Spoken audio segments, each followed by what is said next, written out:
Bem-vindo aqui em mais um vídeo que nós vamos conversar sobre os resultados por decorrência do segundo trimestre de 2024. Em particular, hoje vamos falar sobre bancos. Vamos até trazer um comparativo banco a banco, principalmente com aqueles que fazem parte da carteira do canal, com aqueles que são correlatos ou são similares a ele. Hoje é dia 8 de agosto de 2024 e vamos dar uma olhada, no geral, sobre aqueles bancos que ainda não olhamos aqui no canal. Bradesco, Itaú e o Banco Mercantil.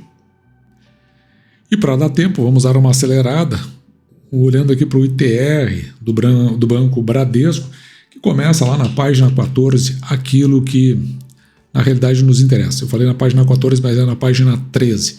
Vamos dar uma olhada aqui no total do patrimônio líquido do Bradesco, porque esses dados todos nós vamos importar depois para a construção da nossa tabela de indicadores fundamentalistas. Então veja que o patrimônio líquido do Bradesco, que no fechamento de 2023 estava em um pouco mais de 167 bilhões, deu uma reduzida para 165 bilhões. Outros dois dados que nos interessam para a composição, o primeiro é com relação às receitas do Bradesco, que agora, fechado o primeiro semestre de 2024, vai a 105,5 bilhões, enquanto que tinha sido de 110,5 bilhões. Então, dá uma suave reduzida. Com relação ao lucro líquido do Bradesco, que tinha sido de 9,5 bilhões, por conta do primeiro semestre de 2023, agora está em 8,3, quase 8,4 bilhões, uma redução também significativa. O Itaú, seguindo os mesmos moldes, nós vamos saltar aqui na página 16, já pegando aquilo que nos interessa, porque depois é importante a gente comentar o comparativo desses bancos. Veja aqui o total do patrimônio líquido do Bradesco, que estava em 199 bilhões no fechamento de 2023, vai agora a 202 bilhões e um pouco mais de 700 milhões. Deu uma crescida ao contrário do que aconteceu com o Bradesco. Quando olhamos para as receitas do Itaú,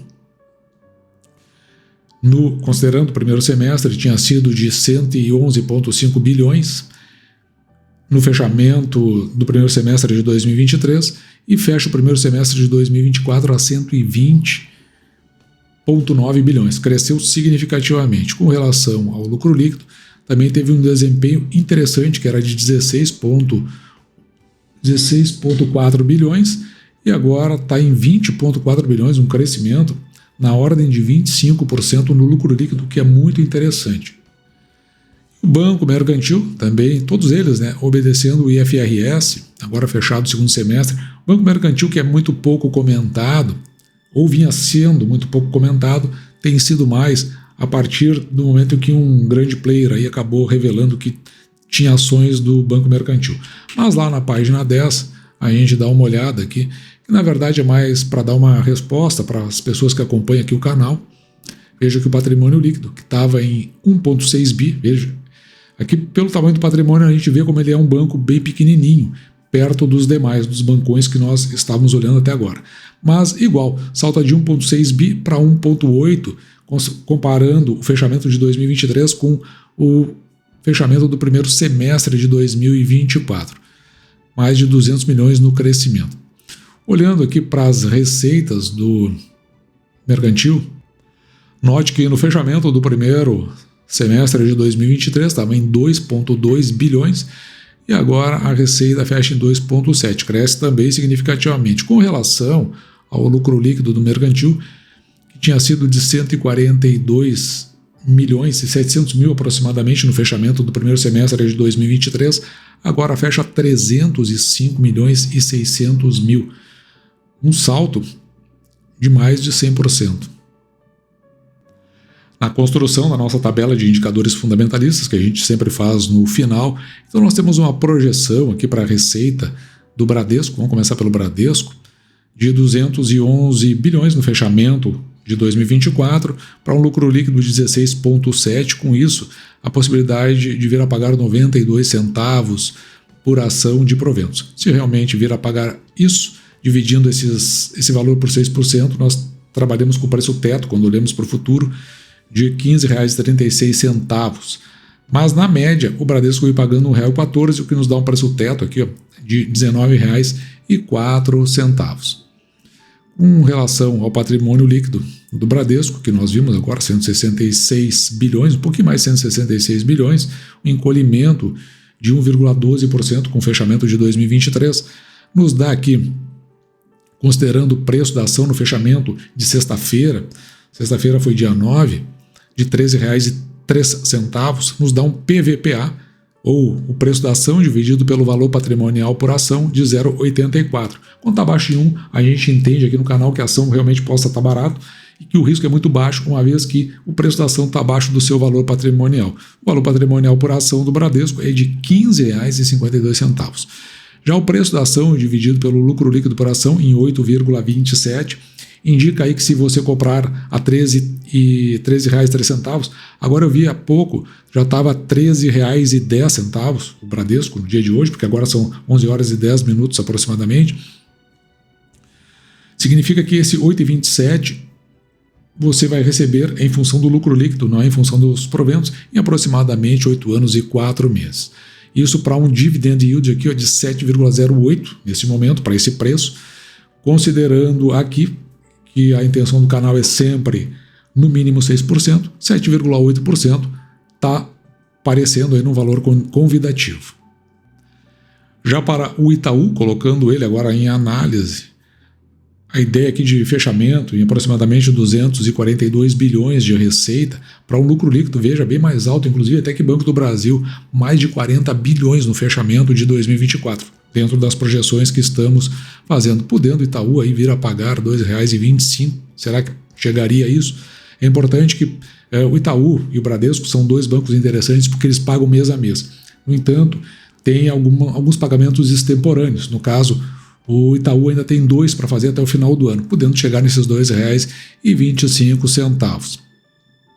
O patrimônio líquido nós apuramos aqui em 202 bilhões, um pouquinho mais, crescendo 1,85 em relação ao fechamento de 2023, com o preço da ação no fechamento de sexta-feira, R$ 29,64, nos dá um PVPA, veja, agora um PVPA diferente, ele está acima de 1, mas está abaixo de 2. O indicativo é que a ação não esteja nem caro nem barato, isso porque o valor patrimonial por ação aqui está em 20,64 e a ação aqui é 29,64, ela está 43% acima do seu valor patrimonial. Já o preço da ação dividido pelo lucro líquido por ação em 7,12, em função do lucro líquido, compra 29,64, então você recebe em função do lucro líquido projetado em aproximadamente 7 anos e 2 meses. Se nós considerarmos este provento projetado, o nosso preço teto, ao dividir R$ 2,25 por 6%, ficaria em R$ 37,42. No entanto, nos últimos anos, o Itaú veio pagando R$ 1,45 em média nos últimos 5 anos, o que dá um preço teto de R$ 24,21. Se pagar o que nós estamos imaginando, o dividendo yield fica em 7,58. Veja que dá até para ter uma noção de comparativo entre Itaú e Bradesco do ponto de vista do dividend yield.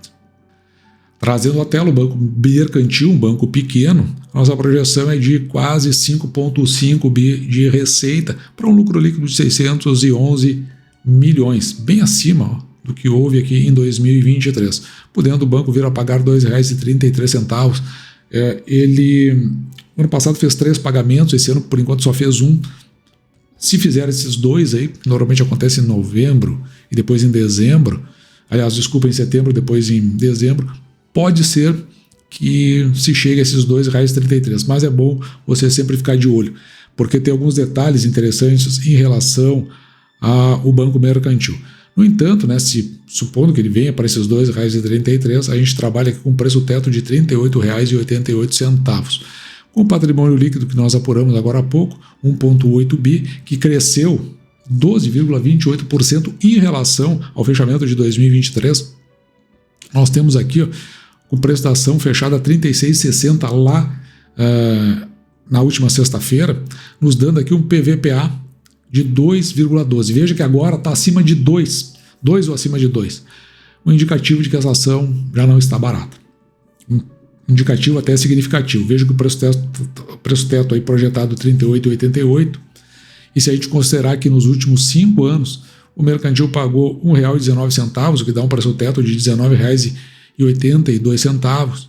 Então, quando está acima de 2, a gente já começa a aumentar o risco do ponto de vista conservador que nós utilizamos aqui no canal. Então, um risco maior está ali, perto do 2, mas é um indicativo de que essa ação já não está mais barata. Já em função do lucro líquido que nós projetamos, o preço da ação dividido pelo lucro líquido por ação em 6,28, a possibilidade de se receber de volta pelo valor investido em função do lucro líquido em aproximadamente 6 anos e 3 meses. E veja que já cai bastante o dividend yield para 6,37. O lado aqui positivo é que pelo menos está acima dos 6% que nós procuramos. No entanto, se houver dificuldade em chegar nesses R$ 2,33, também haverá dificuldade em você chegar no dividend yield que é o desejado pelo canal. E como eu disse, no final normalmente a gente gosta de colocar esse comparativo. Já faz um tempo que eu não coloco esse comparativo banco a banco, mas aqui você vai encontrar os dados que nós apuramos para Bradesco, Santander, já no passado, não no dia de hoje, Itaú e Banco do Brasil. Veja que não está o Mercantil aqui, isso porque eu trabalhei só com os bancões para fazer esse comparativo. E você pode dar uma pausa no vídeo e fazer um print dessa tela. Mas eu acho que tem algumas coisas relevantes. Por exemplo, aqui ó, o retorno sobre o patrimônio líquido. Veja, o Banco do Brasil 21,7, 22 o Itaú. Já cai bastante aqui, ó, tanto para Santander quanto para Bradesco. Outra coisa que é interessante de olhar é o retorno sobre os ativos, 1,6, veja, bem alto aqui o Banco do Brasil, 1,4, o Itaú, que também é alto, 1,1, mas veja que já está abaixo de 1 o Bradesco, e a gente deseja que esse índice fique normalmente acima de 1. O índice de eficiência, olha o Banco do Brasil como é mais eficiente que todos os outros, 25,5, ou seja, a relação da despesa sobre a receita, quanto menor, melhor, enquanto que o Bradesco nós vamos encontrar aqui o 51,3. Índice de Basileia, estão mais ou menos todos em ordem. O melhor aqui se destaca o Itaú. Na inadimplência de 30 dias, o pior é Bradesco. Então é importante olhar para esse dado do Bradesco, 4,3. A gente gosta que fique ali em torno de 3. Banco do Brasil já teve lá bem perto de 2 baixo, né? E agora salta para 3, que foi uma das coisas que incomodou e fez aumentar, inclusive, a necessidade da sua provisão para esses devedores duvidosos e, consequentemente, isso vai refletir no lucro, na parte do lucro a ser distribuído, ou seja, lá nos dividendos. O PVPA, o pior de todos aqui, é o Itaú, mas veja como todos os demais bancos estão abaixo de 1, indicando que essas ações possam, de fato, estar baratas. No momento desse vídeo, hoje é dia 12, aí estão os preços que foram cotadas as ações, e você pode parar aqui e dar uma olhada com mais tranquilidade para ver que banco seria o melhor para encaixar na sua carteira. E aí nós temos mais um overview, aquela sobrevisão sobre bancos. Em particular, adicionamos aí Bradesco, Mercantil, Itaú. Já tínhamos falado sobre o Santander, já tínhamos falado também sobre o Banco do Brasil. Viram mais aí, é que os dados ainda não foram publicados, mas eu quero olhar muito para o Banco ABC e para o Banrisul. Também outros bancos pequenos, à medida que esses resultados forem saindo, a gente pode dar uma olhada e dar uma oportunidade de se fazer um comparativo e verificar o que melhor se encaixaria nas nossas carteiras e o quanto a nossa carteira ela anda na direção dos nossos objetivos. Agora você já pode olhar para esses bancos. E dito isso, eu vou ficando por aqui, espero que você tenha gostado, me despeço de você, desejando que você fique com Deus e deixando como sempre o meu grande abraço.